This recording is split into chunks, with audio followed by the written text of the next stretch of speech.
Vande Mataram friends, class 12 geography के part 2 India people in economy के chapter 1 population के last session में आप सभी का स्वागत है। इससे प्रीवियस सेशन में यानी फिफ्थ सेशन में हमने बात करी थी कंपोजिशन ऑफ पॉपुलेशन। उसी का फोर्थ टॉपिक है कंपोजिशन ऑफ वर्किंग पॉपुलेशन यानी श्रमजीवी जनसंख्या का संगठन।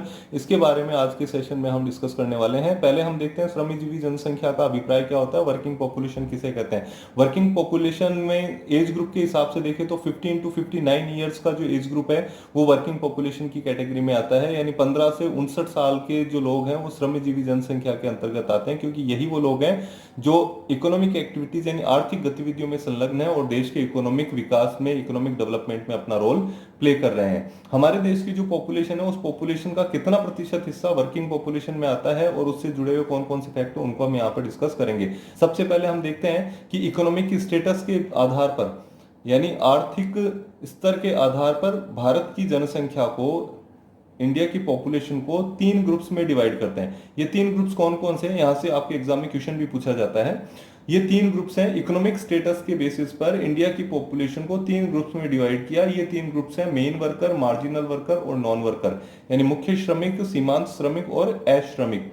मेन वर्कर्स कौन से हैं इसको हम समझ लेते हैं। मेन वर्कर्स वो सभी लोग कहलाते हैं जो 183 डेज इन अ ईयर, एक साल के दौरान 183 दिन या 6 महीने तक काम करते हैं, वो लोग आपके मेन वर्कर्स कहलाते हैं। मुख्य श्रमिक कौन लोग हैं, हर वो व्यक्ति जो एक वर्ष में कम से कम 183 दिन यानी 6 महीने काम करता है उसे मुख्य श्रमिक के नाम से पहचाना जाता है। फिर मार्जिनल वर्कर्स, ऐसे सभी लोग जो 183 दिन से यानी 183 डेज से लेस काम करते हैं, यानी 6 मंथ से कम काम करते हैं एक साल के अंदर, ऐसे लोगों को मार्जिनल वर्कर्स के तौर पर जाना जाता है या सीमांत श्रमिक इनको कहा जाता है। तीसरे वर्ग में आते हैं नॉन वर्कर्स यानी अश्रमिक। तो बाकी के जो बचे हुए लोग हैं, ऐसे सभी लोग जो किसी तरह की इकोनॉमिक एक्टिविटीज में इंगेज नहीं है, उन सभी लोगों को हम नॉन वर्कर्स के नाम से या अश्रमिक के नाम से जानते हैं। तो भारत में इनकी स्थिति क्या है उसके बारे में हम चर्चा करते हैं। इंडिया में इनकी कंडीशन क्या है। हमारी जो टोटल पॉपुलेशन है उस टोटल पॉपुलेशन का 39.8% प्रोपोर्शन है वही हमारे वर्किंग पॉपुलेशन में आता है, यानी ये 39.8% है, ये आपके मेन वर्कर और मार्जिनल वर्कर की कैटेगरी में आ रहे हैं। तो ये लगभग आपके 40% हो जाता है। बाकी का रिमेनिंग जो 60% पार्ट है वो आपके नॉन वर्कर्स की कैटेगरी में आता है। अब यहां पर सोचने वाली बात यह है कि एक तरफ 39.8% है ये मुख्य और सीमांत श्रमिक है और दूसरी तरफ 60% लोग हैं वो अश्रमिक है। तो सीधा सीधा इसका अभिप्राय ये हो गया कि ये जो 60% आबादी है ये निर्भर हो इन लोगों के ऊपर, यानी 40% आबादी के ऊपर ये डायरेक्ट वे में डिपेंडेंट है। तो ऐसा क्यों है या वाकई में ऐसा है, इसको हम कैसे समझें कि इतना डिफरेंस कैसे हो सकता है। तो इसको समझ लीजिए, हमारे देश की जो व्यवस्थाएं हैं उसमें यदि हम देखें तो फिलहाल मेल और फीमेल का हम रेशो देखते हैं। मेल फीमेल का रेशो हमें बताता है कि टोटल पॉपुलेशन में लगभग बराबर का इनका रोल रहता है। मेल थोड़े से ज्यादा है, तो मान लीजिए यदि 52% हमारे मेल है तो 48% फीमेल है, लगभग आधा हिस्सा ही आ गया ना। अब हमारे भारतीय व्यवस्थाओं के अंदर फीमेल्स को बाहर इकोनॉमिक एक्टिविटीज में कम इंगेज रखा गया है शुरू से। अभी वर्तमान में ये बदलाव देखने को मिला है कि फीमेल्स हैं वो भी आपके बाहर के कामों में यानी इकोनॉमिक एक्टिविटीज में इंगेज है। तो मान लेते हैं यदि इस 40% में से 10% हमारे इकोनॉमिक एक्टिविटीज में इंगेज है तो 38% हिस्सा है वो तो हमारे फीमेल्स का एज इट इज ही रह गया है जो आपके इकोनॉमिक एक्टिविटीज में नहीं है। तो ये क्या है, ये आपके जो इकोनॉमिक एक्टिविटीज में इंगेज लोग हैं उन इन इंगेज लोगों के ऊपर ये निर्भर करती है। फिर आइए 52% वाले हिस्से की भी हम बात कर लेते हैं। इस 52% हिस्से में हम क्या देखते हैं, इसमें आपके कुछ लोग हैं वो सीनियर सिटीजन्स हैं यानी बुजुर्ग लोग हैं, ये अभी काम नहीं करने की स्थिति में। कुछ हैं वो चिल्ड्रन हैं, बच्चे हैं, ये भी काम करने की स्थिति में नहीं है। और दोनों के दोनों लोग निर्भर करते हैं किस पर, इन्हीं लगभग 40% की आबादी पर। तो इसमें से भी हम 52% में से इनका हिस्सा निकाल लें तो इनका हिस्सा यदि हम निकालते हैं लगभग हमारे पास में जो रेस्ट ऑफ पीपल हैं वो ये आ जाते हैं। तो 38% तो आपकी महिलाओं वाला हिस्सा रह गया है और बाकी का जो बचा हुआ हिस्सा है हमारे वो लगभग 22% आपके है वो आपके अश्रमिकों का आ गया है। तो टोटल हमारे 60% ऐसी पॉपुलेशन हो जाती है, ऐसी आबादी हो जाती है जो कि हमारे इस पॉपुलेशन के ऊपर निर्भर करती है। तो ये स्थिति हमारे देश की है, जो कि एक सोचनीय बिंदु है। इसमें हम इतना कर सकते हैं, बुजुर्ग और बच्चों का तो नहीं, लेकिन हाँ महिलाओं का पार्टिसिपेशन यदि इक्वल लाया जाए तो हमारी ये स्थिति सुधर सकती है और हमारे जो प्रेशर है इस पॉपुलेशन पर वो कम हो सकता है। तो इसके बेसिस पर हम देखते हैं कि हमारे कंट्री में जो ऑक्यूपेशनल कंपोजिशन है, ऑक्यूपेशनल कंपोजिशन का मतलब हमारे यहाँ पर जिन जिन क्षेत्रों में लोग काम कर रहे हैं उनका कंपोजिशन है। तो ऑक्यूपेशनल कंपोजिशन में हम तीन सेक्टर्स देखते हैं, प्राइमरी सेक्टर, सेकेंडरी सेक्टर और टर्शियरी सेक्टर। यानी प्राथमिक क्षेत्र को हम यहाँ पर देखते हैं, द्वितीय क्षेत्र को देखते हैं और तृतीय क्षेत्र को देखते हैं। तो इन सेक्टर्स की यदि हम बात करते हैं, प्राइमरी, सेकेंडरी और टर्शियरी सेक्टर्स, इन सेक्टर्स की यदि हम बात करें तो हमारा ऑक्यूपेशनल स्ट्रक्चर हमें ये बताता है कि हमारे जो वर्किंग पॉपुलेशन है 39.8%, इसका 54.6% इस वर्किंग पॉपुलेशन का, जो हमारे मेन वर्कर्स हैं, मेन वर्कर्स और मार्जिनल वर्कर्स, इस पॉपुलेशन का 54.6% पॉपुलेशन है वो आपके कल्टीवेटर्स या एग्रीकल्चरल लेबरर्स की कैटेगरी में आते हैं। कुल मिलाकर के ये लोग आपके प्राइमरी सेक्टर में इंगेज हैं, यानी प्राथमिक क्षेत्र के अंदर लगे हुए हैं। फिर दूसरा हम देखते हैं 3.8%, तो 3.8% वर्कर्स है या आपके हाउस होल्ड इंडस्ट्रीज में लगे हुए हैं। इसका मतलब ये चले गए आपके सेकेंडरी सेक्टर की एक्टिविटीज में, मैन्युफैक्चरिंग एक्टिविटीज में। और रिमेनिंग जो 41.6% है, ये 41.6% लोग हैं इस 39.8% का। ये लोग आपके कई तरह के वेरियस एक्टिविटीज में इंगेज हैं, जिनमें आपके नॉन हाउस होल्ड इंडस्ट्रीज आती है जो कि सेकेंडरी सेक्टर में काउंट होगी। फिर ट्रेड आता है जो टर्शियरी सेक्टर के अंदर काउंट होता है। कॉमर्स है, कॉमर्शियल एक्टिविटीज टर्शियरी सेक्टर में आती है। कंस्ट्रक्शन है, ये सेकेंडरी सेक्टर में आ जाता है। रिपेयर एंड अदर सर्विसेज ये आपके टर्शियरी सेक्टर में आती है। तो इस तरह से हम देखते हैं कि हमारा जो ऑक्यूपेशनल कंपोजिशन है वो भी हमें कुछ बातें निकाल करके दिखाता है, और इनमें हमें पता चलता है कि हमारे जो प्राइमरी सेक्टर है, इस प्राइमरी सेक्टर पर हमारी पॉपुलेशन का बड़ा हिस्सा निर्भर करता है। तो प्राइमरी सेक्टर में मेनली जो है वो आपके कल्टीवेटर्स और एग्रीकल्चर लेबरर्स है, यानी एग्रीकल्चर और एसोसिएटेड एक्टिविटीज इसमें है। इनका भी हम देखते हैं परसेंटेज वाइज, तो हमारे जो वर्कर्स, इन नंबर्स से ज्यादा वर्कर्स हैं, यानी ये जो 39.8% है ये पूरे देश का है। तो इसमें भी हम देखें कि वो कौन कौन से स्टेट्स है जहां पर मेन और मार्जिनल वर्कर्स की इन नंबर संख्या ज्यादा है। तो ऐसे में हमारे आते हैं हिमाचल प्रदेश, सिक्किम, छत्तीसगढ़, आंध्र प्रदेश, कर्नाटका, अरुणाचल प्रदेश, नागालैंड, मणिपुर, मेघालय और कुछ यूनियन टेरिटरी जिनमें दादरा और नागर हवेली और दमन और दीव मुख्य रूप से आते हैं। ये वो रीजन्स है जहां पर हमारे इस मेन और मार्जिनल वर्कर्स का proportion other parts of country के कंपैरेटिवली ज्यादा आता है। फिर हम देखते हैं कि 2011 के सेंसस के बेसिस पर हमारे ऑक्यूपेशनल कैटेगरीज डिसाइड करी गई है। ये ऑक्यूपेशनल कैटेगरीज यानी व्यावसायिक संवर्ग कौन कौन से हैं, ये 4 संवर्ग हमारे बनाए गए हैं। 4 संवर्ग, इसका सीधा अर्थ क्या है कि हमारे जो मुख्य श्रमिक और सीमांत श्रमिक हैं, ये श्रमिक किन किन वर्गों में काम कर रहे हैं उसको यहाँ पर व्यावसायिक संवर्ग तौर पर देखा गया है। तो व्यावसायिक संवर्ग की जब हमने कैटेगरीज बनाई है 2011 की जनगणना के आधार पर, तो ये 4 हैं। पहला कृषक, कृषक वो सभी लोग हैं जो अपने खेतों में काम करते हैं और एग्रीकल्चर प्रोडक्शन करते हैं, ये आपके कृषक या कल्टीवेटर्स के नाम से जाने गए हैं। दूसरा एग्रीकल्चर लेबरर्स या कृषि मजदूर, all those people who are working in some others land, कि दूसरे लोगों की लैंड पर जो काम कर रहे हैं वो आपके एग्रीकल्चर वर्कर्स या कृषि मजदूर कहलाते हैं। फिर हाउस होल्ड इंडस्ट्रियल वर्कर्स या घरेलू औद्योगिक श्रमिक, तो ये वो सारे के सारे ऐसे लोग हैं, all those people who are working in their own industries in their houses, अपने ही घरों में अपनी जो इंडस्ट्रीज लगा करके काम कर रहे हैं, ये सारे के सारे घरेलू औद्योगिक श्रमिक या हाउस होल्ड इंडस्ट्रियल वर्कर्स के नाम से जाने जाते हैं। अदर वर्कर्स में कौन से आ जाते हैं? अदर वर्कर्स में वो वर्कर्स आ जाते हैं जो कंस्ट्रक्शन साइट्स पर या फिर नॉन हाउस होल्ड इंडस्ट्रीज में यहाँ काम करते हैं या सर्विस सेक्टर में काम कर रहे हैं, ये सारे के सारे अदर वर्कर्स की कैटेगरी में आ जाते हैं। तो व्यावसायिक संवर्ग के तौर पर हमारी ये 4 कैटेगरीज बनती है। फिलहाल ये जो पार्ट है इससे आपके जो क्वेश्चंस बनते हैं उनको एक बार देख लेते हैं। Explain with examples the occupational structure of India's population, India की पॉपुलेशन का ऑक्यूपेशनल स्ट्रक्चर आप बताइए। तो इसको हम बता सकते हैं कि ये हमारे ऑक्यूपेशनल स्ट्रक्चर है, इसमें प्राइमरी, सेकेंडरी और टर्शियरी सेक्टर्स आते हैं और इनको ऑक्यूपेशनल कैटेगरीज में डिवाइड किया गया है। तो ये 4 कैटेगरीज यहाँ पर बनाई गई है। Which are the 3 groups of Indian population according to their economic status? Explain the main characteristics of each group. Bharat की जनसंख्या के उसके आर्थिक स्तर के आधार पर कौन से 3 वर्ग या समूह, प्रत्येक समूह के मुख्य विशेषताओं को समझाइए। तो ये आपके 3 समूह हैं, ये आपके यहां से आंसर मिलता है, main worker, marginal, non worker, यानी मुख्य श्रमिक, सीमांत श्रमिक और अश्रमिक। और इनको एक्सप्लेन करना है तो इनकी ये डिटेल हम साथ में लिखते हैं।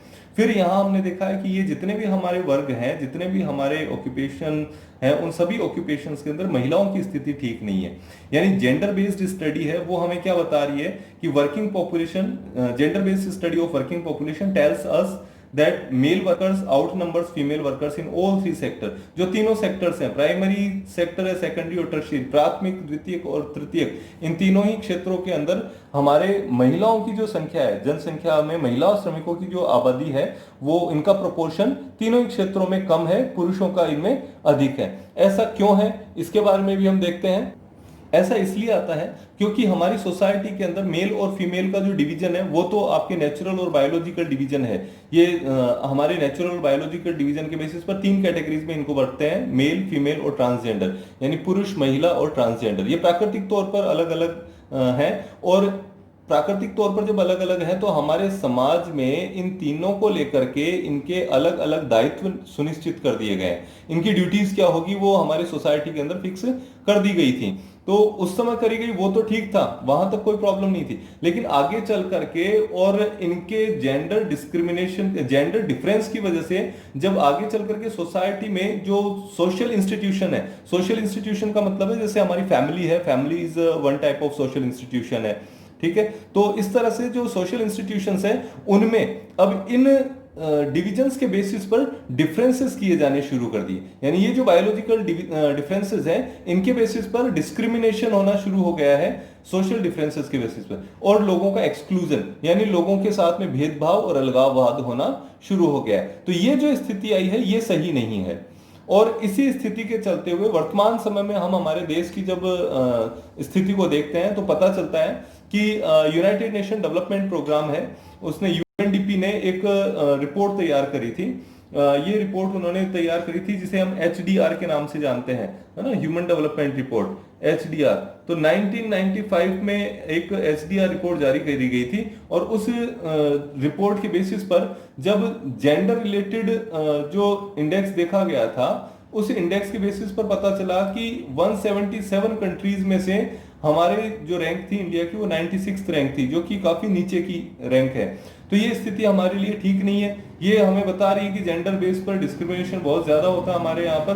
तो इसको दूर कैसे किया जाए, इसके लिए हमारी गवर्नमेंट ने प्रयास किए हैं, और ऐसे ही प्रयासों में जेंडर सेंसिटिविटी यानी जेंडर के प्रति संवेदनशीलता को बढ़ाने के लिए 2015 में हमारे एक सोशल कैंपेन चलाई गई जिसका नाम है बेटी बचाओ बेटी पढ़ाओ।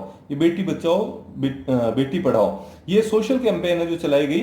ये हमारे जो prime minister mister Narendra Modi हैं, उनके प्रयास से ये आपके सोशल कैंपेन चलाया गया। इस कैंपेन के जरिए लोगों में जेंडर बेस्ड सेंसिटिविटी को प्रमोट किया जा रहा है, संवेदनशीलता को बढ़ाया जा रहा है, उन्हें बताया जा रहा है कि किस तरह से महिलाएं हैं वो भी पुरुषों के बराबर हैं, किस तरह से बेटियां हैं वो भी इंपॉर्टेंट होती है।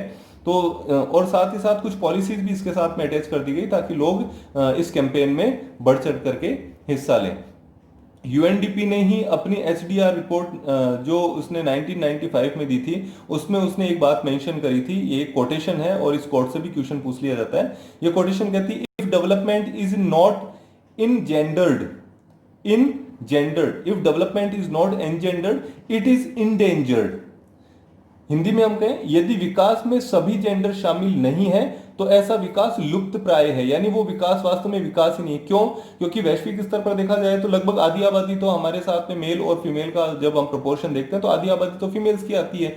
तो यदि ऐसे में जेंडर्स को शामिल नहीं कर रहे हैं हम, तो ऐसी स्थिति के अंदर तो वो विकास ही नहीं रहेगा, वो तो लुप्त प्राय है ना। तो इसलिए डिस्क्रिमिनेशन चाहे जनरल वे में हो चाहे विशेष तौर पर जेंडर के बेसिस पर डिस्क्रिमिनेशन हो, यदि ऐसा होता है तो वो हमारे ह्यूमैनिटी यानी हमारी मानवता के खिलाफ एक अपराध ही है। क्योंकि वास्तव में ऐसा करके हम एक बहुत बड़े वर्ग को उसके अधिकारों से वंचित कर देते हैं, उन्हें आगे बढ़ने के अवसर नहीं देते हैं और उनका शोषण होता है। इसलिए हम कहते हैं कि मानवता के प्रति एक अपराध है।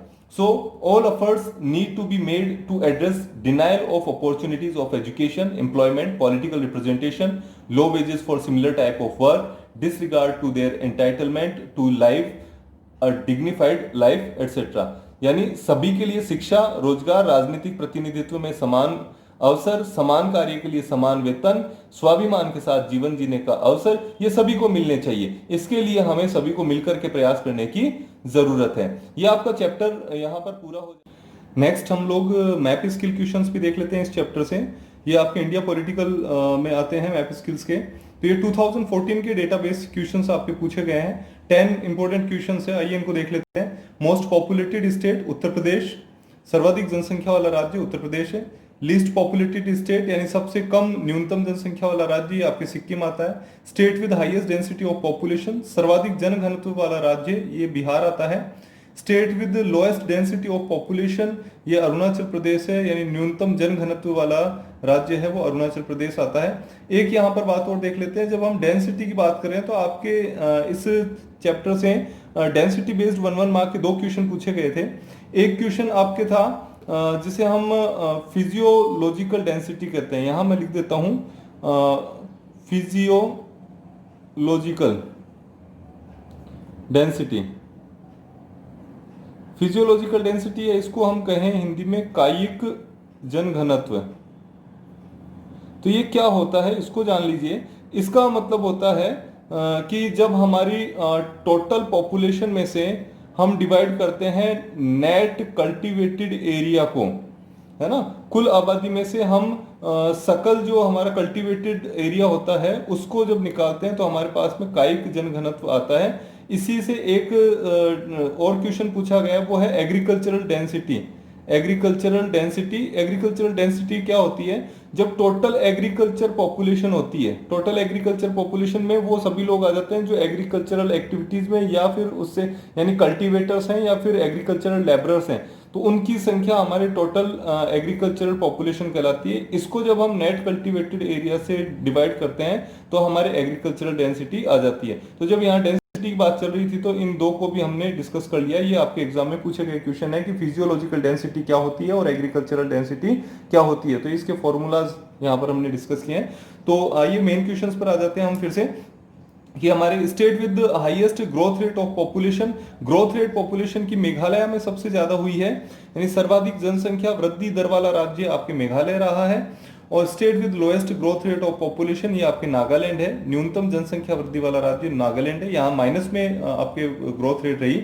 State with highest percentage of rural population, सर्वाधिक ग्रामीण प्रतिशत जनसंख्या वाला राज्य ये आपके हिमाचल प्रदेश है। मोस्ट अर्बनाइज्ड स्टेट, सर्वाधिक नगरीकरण वाला राज्य ये गोवा है। State with highest sex ratio, सर्वाधिक लिंगानुपात वाला राज्य ये केरल आता है। State with lowest sex ratio, न्यूनतम लिंगानुपात वाला राज्य ये हरियाणा है। इनकी आपके मैप में लोकेशन क्या क्या है उनको भी देख लेते हैं।